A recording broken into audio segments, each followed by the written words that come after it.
Numerical 5.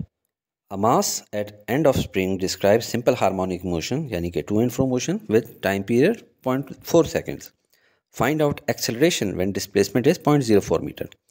तो ये एक मास अटैच टू स्प्रिंग है जो कि सिंपल हार्मोनिक मोशन कर रहा है अगेंस्ट इट मीन पोजीशन. ये मीन पोजीशन है, तो इससे एक तरफ जाता है, फिर दोबारा वो दूसरी तरफ आता है, फिर एक तरफ आता है, फिर दूसरी तरफ आता है. इसको कहते हैं सिंपल हार्मोनिक मोशन. अब वो कह रहे हैं कि जब ये डिस्प्लेसमेंट एक्स पे होता है तो उस टाइम पे उसकी एक्सेलरेशन क्या होती है, जबकि टाइम पीरियड हमें गिवन है 0.4 सेकेंड.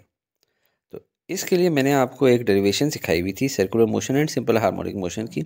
एनिमेटेड डेरिवेशन है, अगर आपने नहीं देखी तो नीचे लिंक डिस्क्रिप्शन में मौजूद है, लेकिन कुछ स्टूडेंट्स के पास टाइम नहीं होगा तो यहीं पे हल्का सा समझा देता हूँ.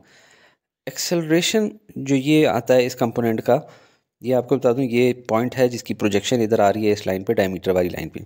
तो जो ये पॉइंट यूँ घूमता रहता है तो ये पॉइंट भी इधर से यहाँ, यहाँ से यहाँ जाता रहता है ओवर द डायमीटर.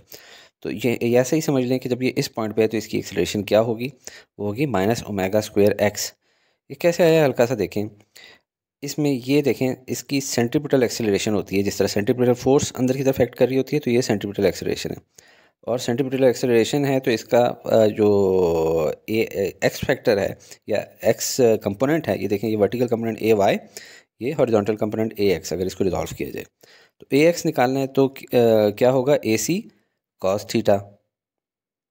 अब AC क्या है, सेंट्रीपिटल एक्सेलरेशन, उसका फार्मूला है V² और R, और V की वैल्यू हमें पता है R ओमेगा होती है. तो R ओमेगा का स्क्वायर लिया तो ये क्या बन गया, R²ω². नीचे R ही था, R स्क्वायर से कट गया तो वैल्यू आ गई R ओमेगा². ये हमारे पास आ गई सेंट्रीपिटल एक्सेलरेशन. हमें चाहिए AX हॉरिजॉन्टल कंपोनेंट सिर्फ चाहिए जो कि सिंपल हार्मोनिक मोशन करा रहा होता है. तो AX = AC cos थीटा था, और AC की जगह हमने लिख दिया R ओमेगा². अब cos थीटा क्या है, देखें cos थीटा हमें पता था बेस ओवर हाइपोटेन्यूज होता है. तो इसमें देखें cos थीटा का बेस क्या है x, हाइपोटेन्यूज क्या है r. तो वैल्यूज डाल दी, उससे हमारे पास आ जाते हैं cos थीटा की वैल्यू x/r. ये वाली cos थीटा की वैल्यू x/r. तो अब AX के अंदर cos थीटा की भी वैल्यू डाल देंगे R ओमेगा² x/r. R से कट गया, पीछे बच गया ओमेगा² x, और x की वैल्यू हम लोग माइनस कर देंगे because it is directed towards mean position, कि ये हम मीन पोजीशन की तरफ आने की कोशिश कर रहा होता है. तो ये हमारी वो रिक्वायर्ड वैल्यू है. तो ये फार्मूला हमने यूज़ करना है. गिवन क्या है हमारे पास, simple harmonic motion of spring है जिसका टाइम पीरियड 0.4 सेकेंड है, डिस्प्लेसमेंट 0.04 मीटर पे जब हो तो एक्सेलरेशन फाइंड आउट करनी है. सबसे पहले ये देखना है कि एक्सेलरेशन निकालने के लिए हमें ओमेगा कहाँ से आएगा. कौन सा ऐसा फार्मूला है टाइम पीरियड का जिसमें से ओमेगा निकाल सकते हैं. क्या पेंडुलम वाला है, टाइम पीरियड 2π√L/g? नहीं, इसमें से नहीं निकल सकता, इसमें ओमेगा है ही नहीं. दूसरा क्या ये स्प्रिंग वाला है, टाइम पीरियड = 2π√m/k? नहीं, इसमें से भी नहीं निकल सकता. और तीसरा टाइम पीरियड का फार्मूला हम लोगों ने सर्कल वाला सीखा हुआ है, टाइम पीरियड = 2π/ω. हाँ, इससे निकल सकता है.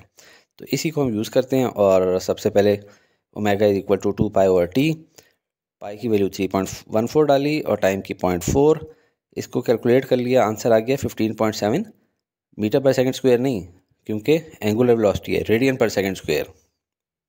अब इसको इस फार्मूले में पुट इन करते हैं. ओमेगा की वैल्यू डाली 15.7 का स्क्वायर और एक्स की वैल्यू 0.04. 15.7 का स्क्वायर ये आता है, इन दोनों को आपस में मल्टीप्लाई करेंगे तो आ जाएगा -9.8596. राउंड फिगर में कर लें, -9.86, और यूनिट्स मीटर पर सेकंड स्क्वायर, और यही हमारा आंसर है.